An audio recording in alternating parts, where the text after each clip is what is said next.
Malcolm Gladwell, a highly known journalist, popularized the idea that it takes 10,000 hours to master something in his book Outliers.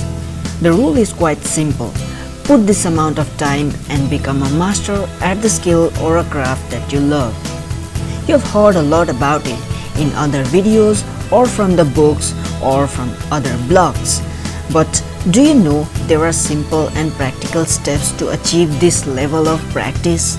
If you don't, keep watching the video till the end to find out what they are, and don't forget to subscribe to our channel. Now, most people think that the geniuses or the ones who become great at what they do is because of the fact that they have certain arbitrary advantages or got luckier or are born with certain genetics that made them great and successful. These things do play a role, but very little. They just look at the surface. What they don't realize and understand about them is the fact that they put hours and hours of practice to make them what they really look like at the surface. It's the hard work they put in behind the screens that made them great and successful. If you put in the time and effort, you will become the master at the skill or the craft that you love. You don't have to be born with certain genetics or have certain arbitrary advantages or got luckier to become a master at your craft. These things come secondary. Now, achieving 10,000 hours of practice is not at all easy. You need to put hours and hours of practice combined with hard work and smart work to get the desired results. You need to understand a lot of things. We are not going to discuss all the details in this video. What we are going to discuss is the practical and powerful tips that will put you on the path to becoming a master. So let's get started. Tip number 1 is to identify the skill to master. This is really crucial. To master the skill, first you need to find out what's that one thing you're willing to dedicate your life to. You can't hit the target you don't see, right? So make sure you're very clear about it. Tip number 2 is chunking. When I was a kid, my mother used to say whenever I wanted to learn a new skill, take it a little bit at a time, son. This advice helped me a lot in every step of my life, and learning any skill in particular. Whenever I wanted to learn a new skill, I broke them down into pieces and learned the pieces first before learning the whole skill. This is the way our brain learns, in bits and pieces. Every skill that you set out to master is built out of a smaller pieces called chunks.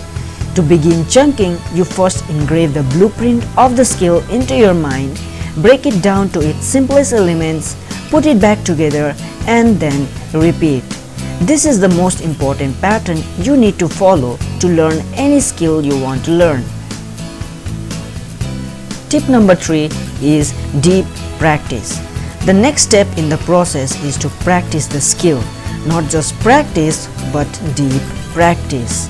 Now, by deep practice, I mean focusing on the quality of your practice over the quantity. Deep practice with high quality reaches and repetitions, which means you stretch yourself a little bit more and struggle to grasp the chunks properly, practice and then repeat it. Struggle is necessary when it comes to developing your talent.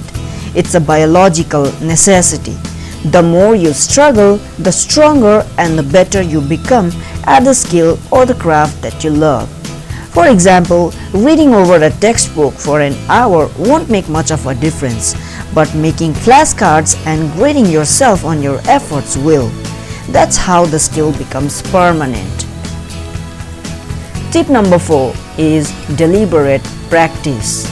According to Anders Ericsson, a leading researcher of what makes great people great, says the deliberate practice is that which will push you past the plateau into a rim where you have no competition.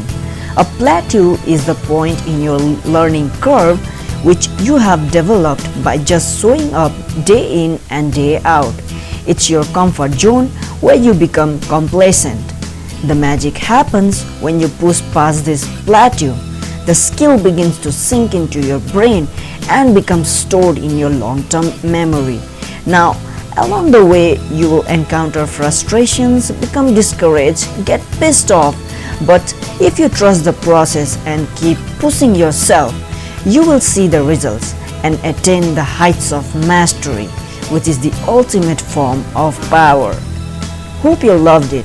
Thanks for watching. If you liked the video, press the like button and don't forget to subscribe to our channel and press the bell icon to get the notification of our upcoming videos.